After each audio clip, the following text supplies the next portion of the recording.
What is good, YouTube? Warstu here with a video on Godzilla -1. Finally, the Kaiju Godzilla movie has released in Europe, England, so we finally got to watch this movie. After seeing rave reviews of this being the greatest Godzilla movie ever for the last 2 weeks, being a massive Godzilla fan, it was so frustrating and annoying to see everyone hyping this movie up. But is it worth the hype? And is the hype real? And were people being hyperbolic about how good this movie is just because of the low budget? We're going to break it down. So we're going to do an ending explain. I'm going to do a review, give my overall thoughts of the overall movie. So if you are new around it, make sure to subscribe to never miss any of the Kaiju, MonsterVerse, Marvel, DC, Rebel Moon, pop culture based content that I try to cover on a daily basis by myself. So if you are new around here, make sure to subscribe to never miss any of the content.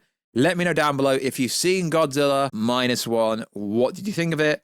Also, if you could, check us out on Instagram at Warstu to see the beautiful face behind the beautiful voice. Also, if you could, check us out on Twitter, which is also x.com. I put my reactions over there. Also on the Instagram stories, when I attend red carpet events, pictures and video clips of red carpet events and stuff like that. Also a bunch of gym stuff on the Instagram. So now let's break it down. So Godzilla -1 is actually my movie of the year. It was Oppenheimer, but I believe Godzilla -1 is that freaking good. For me, it's movie of the year easily. Oppenheimer, very good movie, but this movie hit so freaking differently. The fact that it's in Japanese with English subtitles and parts of the movie, you can realistically understand what's going on without even reading the dialogue. The acting, the plot, the narrative was that strong that you could actually tell what was going on just by the facial expressions. And at some point in the movie, you could even tell what was going on just by the facial expressions. There is literally some scenes in this movie where there is no dialogue needed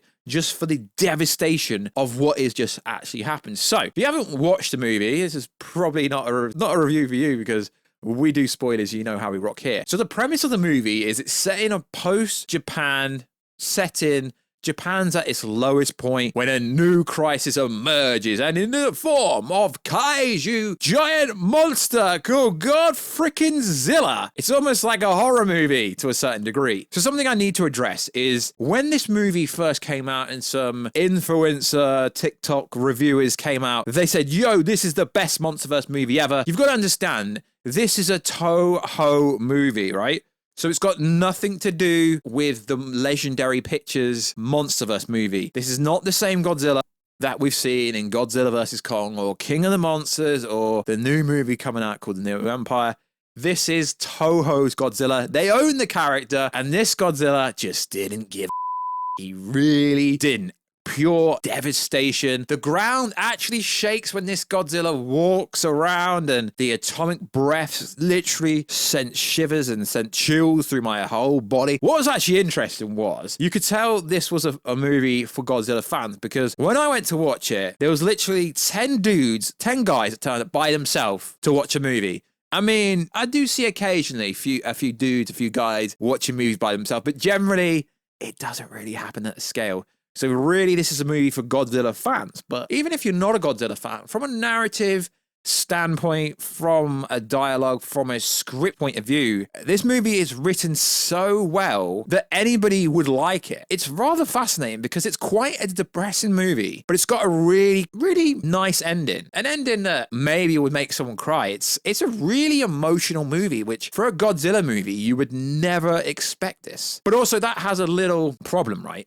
Because when people go watch Godzilla x Kong: The New Empire, they'll be expecting this Kaiju freaking savage who just wants to kill everyone because he can. And yes, they're both Godzillas, but most people don't even look into it that much. Most people, if they watch this movie, they'll be expecting the Godzilla, the top G, to behave the same in the MonsterVerse, but they're completely different. I don't really think you need to compare them. It's cool. Because of the way the movie ended, it's almost like they could really keep this Godzilla -1 franchise, if you want to call it that, going forward. They could keep it up because the movie literally sets up another movie, which is cool. So something I want to talk about, which I always think it's funny when I see these videos going, Godzilla -1 is destroying Hollywood. It's making Hollywood look bad because this movie looks just as good as a $200 million movie. I mean, that makes me laugh, right? So this movie has a alleged budget. We don't know the official numbers, of around about $10 to $15 million.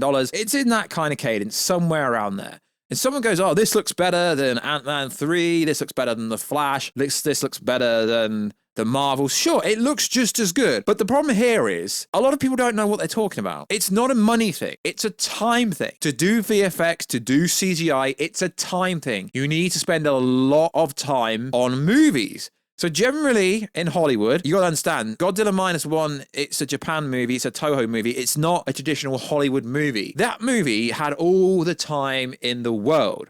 Now, don't get me wrong, I do think the CGI and VFX is very good in Godzilla Minus One, but I also have to, if you want to compare it to other movies where, I mean, Godzilla was scary, was terrifying. I don't know how they pulled this movie off for such a low budget, but then again, you don't know how much was spent on the cast, the crew, the locations. I don't know if these actors are actually, really credible, really, top actors in their field where they're from necessarily, if that makes any sense.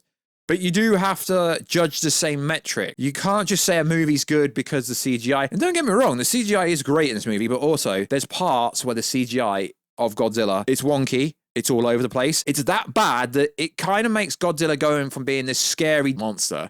It takes you away in some scenes because the CGI is that bad. Now, yes, you do have to compare the budget to, how the CGI and VFX look. But I just hate it when people go on, yeah, it's doing so great because the VFX. No, the reason this movie's doing so great, it's not necessarily VFX. It's not necessarily low budget. It's because even though in some sequences, the bad CGI can take you out of the scene, the music, now I don't know if you've listened to the soundtrack, but download it. The soundtrack, the Godzilla tune, it's absolutely fire. Is the music and the characters can make up. I can forgive it. I can forgive the scenes where it makes Godzilla look so stupid. And I've not really heard I've listened to a few reviews after watching it. I've not heard anyone criticize the CGI because of the low budget, but generally it's not really because of the budget when it comes to bad VFX and bad CGI. If you actually know what you're on about, it's because realistically, they should be doing more practical scenes, less green screen, spending a lot more time. If they need more money, giving a lot more assets and a lot more money. When I say money, I mean people working on the VFX and CGI. So overall, yes, this is a very good movie. My movie of the year. Oh my God, you're such a Zack Snyder fanboy. Yeah, I'm such a Zack Snyder fanboy that Rebel Moon is like my 4th or 5th best movie this year. This movie is easily the best movie of the year, even with, and I've spoken to a few people behind the scenes and they agree, the CGI is not perfect at all. To be honest, it's not even close to perfect, but it is pretty cool. The last atomic breath in this movie is so freaking insane.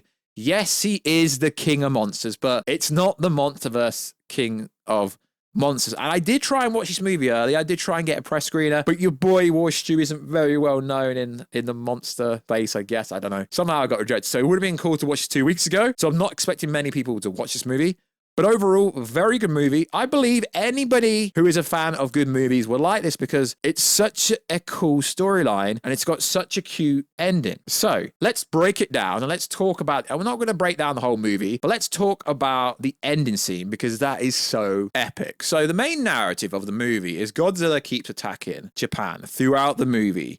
And they're essentially trying to find a way to take Godzilla down because obviously we know Godzilla has regenerative powers. He can regenerate from literally nothing. Even if you kill him, he'll still come back. He's just a freaking beast overall. So the final act is essentially the main star, Koichi, essentially flies his plane into Godzilla's mouth to essentially blow him up temporarily. So there is a doctor in this movie. I'm not going to attempt to pronounce his character's name, who fails to take down the King of the Monsters. He comes up with a plan to essentially take Godzilla to the bottom of the sea and the pressure and an explosive compression underneath the ground, obviously being the sea, with multiple oxygen destroyers to take him down. It essentially fails. So there's a pilot in this movie, Koichi, who's the main star, who essentially rides his plane into Godzilla's mouth, blows the mouth up, and this time he's got a jetpack and he ejects. And in the sequence, it's almost like you think he's dead, but he's not actually dead. And it's almost like a revenge scene because at this point, his partner, who's not actually his partner, was kind of killed by Godzilla because when someone is getting blown up by Godzilla, you would expect to be dead, but she wasn't actually dead in the end. she came back in the end and they found her in a hospital and it was so cute and it nearly brought a tear no, actually genuinely nearly brought a tear to my eye. So there is a lot of cool scenes in this movie. It's really hard to explain without actually watching it. So they think they've taken down Godzilla. But as we know, if you're a kaiju fan, you know Godzilla always regenerates. So the sequence right at the end is Godzilla plummeting down and they're all celebrating because they think he's dead. And you can see him right at the end. Godzilla is regenerating and he will come back bigger, stronger. If they want to do another movie, and at the moment, I'm currently on Watch Mojo's website, and at the moment, it's made $60 million worldwide, but this was before it came out in the UK. So it had a budget of $15 million. So the movie has made money already. So if they want to make more Godzilla minus, let's just call it Godzilla minus one franchise. If they want to make more movies with it, they definitely can, because there's definitely an audience there. But the most interesting thing for me is Godzilla Minus One has a very dark, depressive tone, yet for some reason people hated Batman vs. Superman, but that was kind of the tone. But this is a dark, gritty storyline, but because of writing, because of narrative, because it's all done in such a way, people love it. So it's almost like, is Hollywood going to go into the dark and gritty storyline rather than having the upbeat? Because to be honest, as good as this movie is, it's a really depressive movie. It's not exactly a happy-go-lucky movie. And at the end, kind of, because, you know, they think they've killed Godzilla, and the main star's girlfriend that's not girlfriend, that they have this adopted kid she found. It's almost like they're a happy little family. But then right at the end, Top G is regenerating underground, and it's overall a really cool movie. And you don't expect her to come back because she got taken out by Top G and it's Godzilla, so you wouldn't expect that. So it's a pretty good movie. The ending is really cool. I almost feel like this movie's getting too much praise from a VFX aspect because it is really wonky at points. And don't get me wrong, if a lot of people are going to judge movies based on, oh, the CGI is so bad, all this year, you've heard CGI is bad, CGI is bad. Well, you can only really compare that to the budget of the movie, really. So for the budget of the movie, yes, the CGI is amazing. The atomic breath scenes are amazing. There's literally scenes in this movie where you get chills down the back of your spine. Toho Kaiju franchise has done very good with this. Very good. And I really hope they do release another movie. If you have seen the movie, let me know, because it's really cool. And they do address some pretty interesting topics in this movie. So the main star was a suicide bomber, essentially, and he was supposed to be dead. But throughout the movie, he kind of made out his plane was not working properly, and that's why he survived. And he was on a redemption arc because he wanted to take down Top G and sacrifice himself, but they actually put a jetpack, ejector seat essentially in the plane so he could get out, and